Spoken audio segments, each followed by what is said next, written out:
తిరిగి BCN news కి స్వాగతం. పశ్చిమ గోదావరి జిల్లా పాలకొల్లు శ్రీ క్షీరారామలింగేశ్వర స్వామి ఆలయంలో శ్రావణ మాసం ఆఖరి శుక్రవారం సందర్భంగా సామూహిక వరలక్ష్మి వ్రతాలు ఘనంగా నిర్వహించారు. వేలాది మంది మహిళా భక్తులు సామూహిక వరలక్ష్మి వ్రతాలు ఆచరించారు. ప్రత్యేక వేదికపై ఏర్పాటు చేసిన వరలక్ష్మి విగ్రహం వద్ద ఆలయ అర్చకులు వ్రతాలు నిర్వహిస్తూ మంత్రోచ్చరణలతో భక్తులతో వ్రతాలు చేయించారు. అనంతరం వరలక్ష్మి కథాశ్రవణం జరిపారు.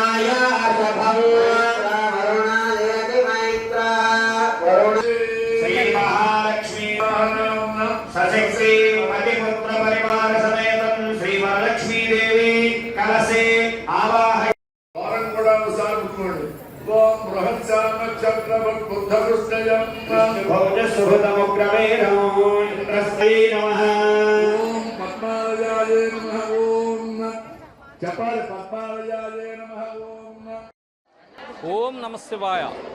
శ్రీ క్షీరారామలింగేశ్వర స్వామివారి దేవస్థానం పాలకొల్లు ఈరోజు ఆకారు శ్రావణ శుక్రవారం అయిన సందర్భంలో శ్రీ స్వామివారి ఆలయంలో ఉచిత సామూహిక వరలక్ష్మి వ్రతములు ఏర్పాటు చేయడం జరిగినది. ఈ కార్యక్రమంలో ముత్తైదులు సుమారుగా 1500 మంది పాల్గొని శ్రీ స్వామివారి యొక్క ఆలయంలో శ్రీ సామూహిక వరలక్ష్మి వ్రతములు మా పురోహితులు వేద పండితులచే జరిపించడం జరిగినది.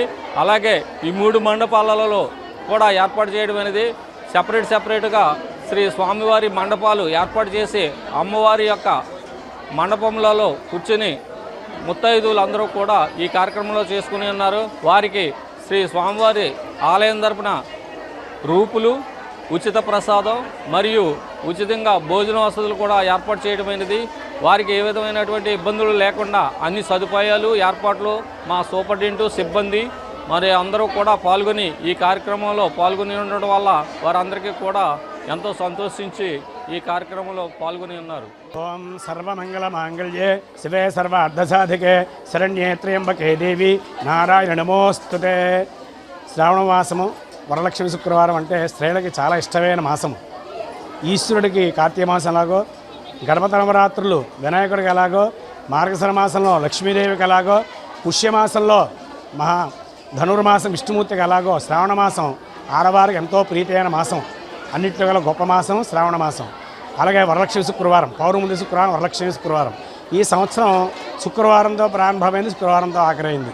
5 శుక్రవారాలు వచ్చాయి కనుక ఈ యొక్క పాలకాల క్షీరారామలింగ స్వామివారి దేవస్థానంలో ప్రతి సంవత్సరం జన్మించి ఈ సంవత్సరం కూడా మన దేవస్థానం ఈవో గారు, సభ్యులు అందరూ కూడా, అర్చకులు, పురోహితులు కూడా ఈ సంవత్సరం చేద్దామని చెప్పి మన దేవస్థానంలో ఈరోజు ఆచరణ చేశారు. మహాభైవేదన 1500 మంది స్త్రీలందరూ కూడా చేసుకుంటున్నారు. స్త్రీలకు ఏదైనా వ్రతం ఏదైనా ఉండంటే ఈశ్వరుడు పార్వదేవికి చెప్పాట, ఓ పార్వదేవి వ్రతంలో ఉత్తమమైన వ్రతము, సర్వసంపదలు ఇచ్చేది, పుత్రాభివృద్ధులు పొందేది వరలక్ష్మి వ్రతం అని చెప్పాట. అలాగే ఇప్పుడు కార్తీక మాసంలో సత్యావ్రతం చేయాలని భార్యాభర్తలు కూర్చోవాలి. అలా కేదావ్రతం చేయాలని భార్యాభర్తలు కూర్చోవాలి. ఏ వ్రతం చేసినా అభిషేకం చేయాలని భార్యాభర్తలు ఇద్దరు కూర్చోవాలి. కానీ చాలామంది ఏం చేస్తారంటే అయ్యవారి యొక్క భర్త యొక్క కండువా వేసిన కార్యక్రమం చేస్తూ ఉంటారు. ఇక వరలక్ష్మి వ్రతాన్ని అలా అక్కర్లేదు. ఎందుకంటే స్త్రీలకి వ్రతం ప్రత్యేక వ్రతం ఏది అంటే వరలక్ష్మి వ్రతం. కానీ స్త్రీలందరూ కూడా వాళ్ళకి సకల సౌభాగ్యాలు కలగాలని చెప్పి అమ్మాయిలు, అబ్బాయిలు, పిల్లలు, పాప అందరూ చల్లగా ఉండాలని, భర్తలు సుఖ సంతోషాలు ఉండాలని అనేక గ్రామాలు, రాష్ట్రాలు, దేశాలు వ్యాపార నిమిత్తం అందరూ కూడా సంచారం చేస్తూ ఉంటారు. వారందరూ సుఖంగా సంతోషంగా ఉండాలని చెప్పి ఈ వరలక్ష్మి స్త్రీలకు ప్రత్యేక వ్రతం మీద అయ్యా ఉండే వరలక్ష్మి వ్రతం ఈ రోజున మన దేవస్థానంలో వ్రతం చేశారు కనుక అందరూ సకల సౌభాగ్యం కలగాలని, పుత్రులు ఉండాలని చెప్పి కోరుకుంటున్నాం. పర్యావరణ పరిరక్షణలో అందరూ భాగస్వాములు కావాలని ఉండి మానవతా స్వచ్ఛంద సేవా సంస్థ అధ్యక్షులు డాక్టర్ గాదిరాజు రంగరాజు అన్నారు. పశ్చిమ గోదావరి జిల్లా ఉండి మండలం కలిసపూడిలో మానవతా స్వచ్ఛంద సేవా సంస్థ ఆవిర్భావ దినోత్సవం వేడుకలు మెయిన్ స్కూల్లో జరిపించారు. ఈ సందర్భంగా మొక్కలు నాటారు. ఈ సందర్భంగా కో చైర్మన్ దంగెట్టి రామలింగేశ్వరరావు, కోశాధికారి కేటిన్ సత్యనారాయణ మాట్లాడుతూ మానవతా సేవా సంస్థ రామచంద్రారెడ్డి కోరిక మేరకు ఇంటింటా మానవతా సభ్యులు తయారవ్వాలని అన్నారు. దాత వేండ్ర రాజేశ్వరికి సంస్థ తరపున ధన్యవాదాలు తెలియజేశారు. ఈ కార్యక్రమంలో పెన్మెత్స రంగప్రసాద్ రాజు, పాఠశాల ప్రధానోపాధ్యాయులు గోగులమండ ఎలీషా, కొత్తపల్లి రవివర్మ, నాగరాజు, ఏసరాజు, గ్రామస్తులు, ఎస్ఎంసీ కమిటీ సభ్యులు, మానవతా సంస్థ సభ్యులు, విద్యార్థులు పాల్గొన్నారు. ఉండి మానవతా శాఖ ఆధ్వర్యంలో కలిసిపోడి మెయిన్ స్కూల్లో పర్యావరణ పరిరక్షణలో భాగంగా కొబ్బరి మొక్కలు నాటడం జరిగింది. ఈరోజు మానవతా స్వచ్ఛంద సేవా సంస్థ ఆవిర్భావ దినోత్సవం. దానిలో భాగంగా పర్యావరణాన్ని పరిరక్షించుకోవడానికి మొక్కలు నాటడం జరిగింది. ప్రతి ఒక్కరూ కూడా మొక్కలు నాటాలి. దీనికి కడలి వేండ్ర రాజేశ్వరి గారు ఆర్థిక సహాయంతో ఈ మొక్కలు మనకి అందజేశారు. ఆవిడకి ఈ సందర్భంగా మానవతా తరపున కృతజ్ఞతలు తెలియజేస్తున్నాం. మానవతా అనేది 2004 సంవత్సరంలో ఏర్పాటు చేయబడింది. 110 మంది సభ్యుల చేత పశ్చిమ గోదావరి జిల్లా జంగారెడ్డిగూడెంలో వ్యవస్థాపక అధ్యక్షులు ఎన్ రామచంద్రారెడ్డి గారి సహకారంతో ఈ సంస్థ ఏర్పాటు చేసి ఈ రోజున రాష్ట్ర వ్యాప్తంగా 110 చోట్ల ఈ మానవతా శాఖలు ఏర్పడ్డాయి. మానవతా సభ్యత్వం ఈరోజు దాదాపు 75,000 మంది పైగా మనకి సభ్యత్వం తీసుకుంటున్నారు.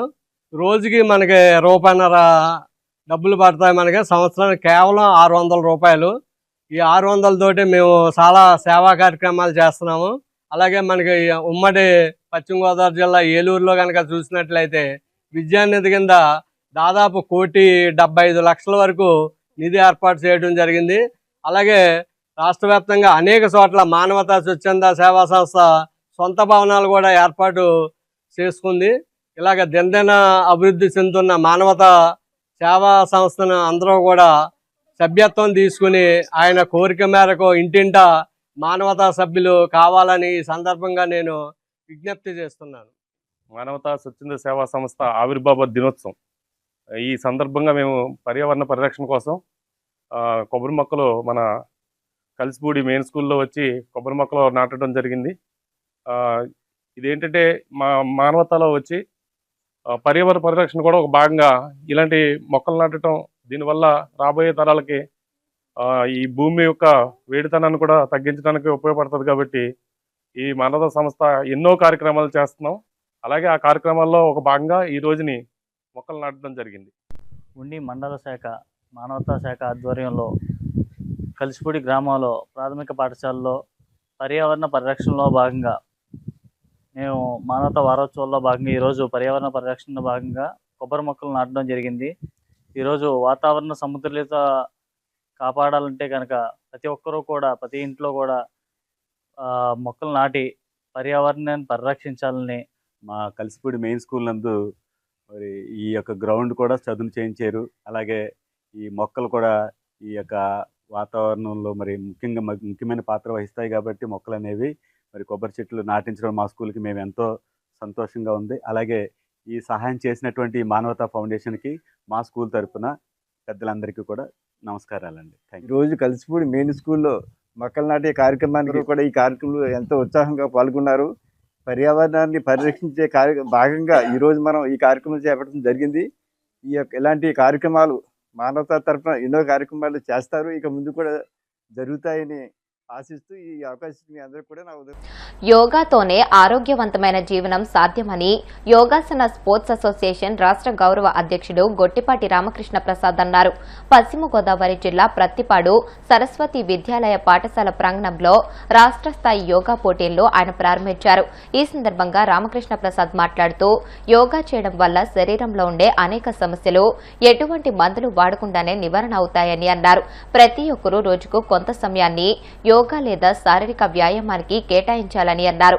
రాష్ట్రం నుంచి మొత్తం సుమారు 500 మంది అభ్యర్థులు యోగా పోటీలలో పాల్గొనేందుకు వస్తున్నట్లు పాఠశాల చైర్మన్ కొలనవాడ వెంకట హనుమ సత్యనారాయణరాజు తెలియజేశారు.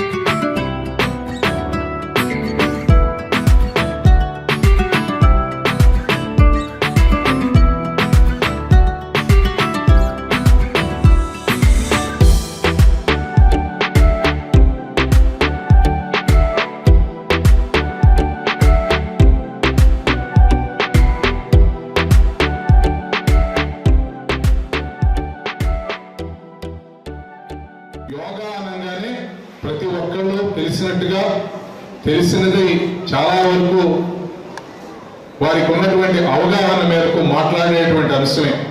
ఎందుకంటే దీనిలో ప్రత్యేకమైనటువంటి ఫార్ములాస్ ఏం లేవు. ఇది ఫలానా వారు చేయొచ్చు, ఫలానా వారు చేయకూడదు అని ఏమీ లేదు. ఫలానా వారు మాట్లాడవచ్చు, ఫలానా వారు మాట్లాడకూడదని ఏమీ లేదు. అంత సులువైనటువంటి అంశం యోగా. కానీ దాని లోతుల్లోకి వెళ్తా ఉంటేనే, దాని యొక్క పూర్వాపరాల్లోకి వెళ్తా ఉంటేనే, దాని యొక్క విశ్లేషిస్తూ ఉంటేనే దాని యొక్క అర్థం పరమార్థం మనకు అవగాహన అవుతూ ఉంటుంది. యోగాని ఆరోగ్యం కోసం చేసేవారు కొంతమంది, ఆధ్యాత్మికత కోసం చేసేవారు కొంతమంది, లేదంటే వారి యొక్క బాధల్ని కష్టాలని మర్చిపోవడం కోసం చేసేవాళ్ళు మరికొంతమంది, అద్భుతమైనటువంటి ఆనందాన్ని పొందాలని చేసేవాళ్ళు చాలా మంది. కానీ ఎవరిని ఏ కోణంలో చూసినా యోగా ఆదరిస్తానే వస్తూ ఉంది వేల సంవత్సరాలుగా. అది మన సంస్కృతిలో భాగమని చెప్పుకుంటా ఉన్నాం, భారతదేశపు ఆస్తి అని చెప్పుకుంటా ఉన్నాం. కానీ ఆ సంస్కృతిలో భాగంగా ఇముడ్చుకోవడంలో కానీ, ఆ ఆస్తిని మనకై కాపాడుకుని మనం ఆచరించడంలో కానీ ఎందుకు వెనకబడి ఉన్నాము అనేది కూడా ఆలోచించవలసినంత అవసరం ఇక్కడ ఉన్నటువంటి ప్రతి ఒక్కరి మీద ఉంది.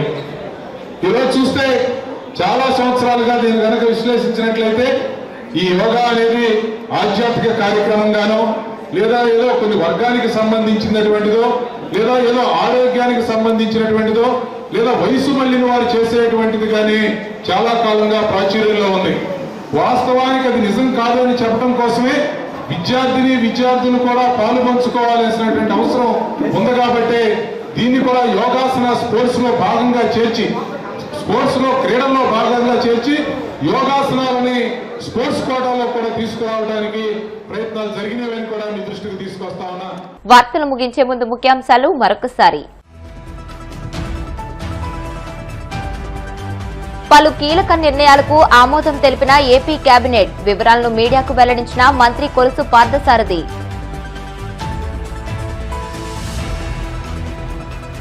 డిప్యూటీ సీఎం ఇలాకాలో జనసేన ఆధ్వర్యంలో ఘనంగా సామూహిక వరలక్ష్మి వ్రతాలు. 10,000 మంది పిఠాపురం ఆడపడుచులకు పసుపు కుంకుమ చీరలు పంపిణీ. తిరుమల క్షేత్రాన్ని తరచుగా వివాదాల్లోకి తీసుకువచ్చేలా కూటమి ప్రభుత్వం వ్యవహరిస్తోంది. విమర్శలు గుప్పించిన మాజీ మంత్రి అంబటి. రేపు పెద్దాపురంలో సీఎం చంద్రబాబు పర్యటన. అధికారులతో కలిసి ఏర్పాట్లను పరిశీలించిన కాకినాడ జిల్లా కలెక్టర్ షణ్మోహన్ సగిలి. ఈ వార్తలు ఇంతటితో సమాప్తం. మరిన్ని వార్తల కోసం VCN digital YouTube channel, Facebook page ని ఫాలో అవ్వండి. అప్డేటెడ్ వార్తల కోసం ప్లీజ్ సబ్స్క్రైబ్.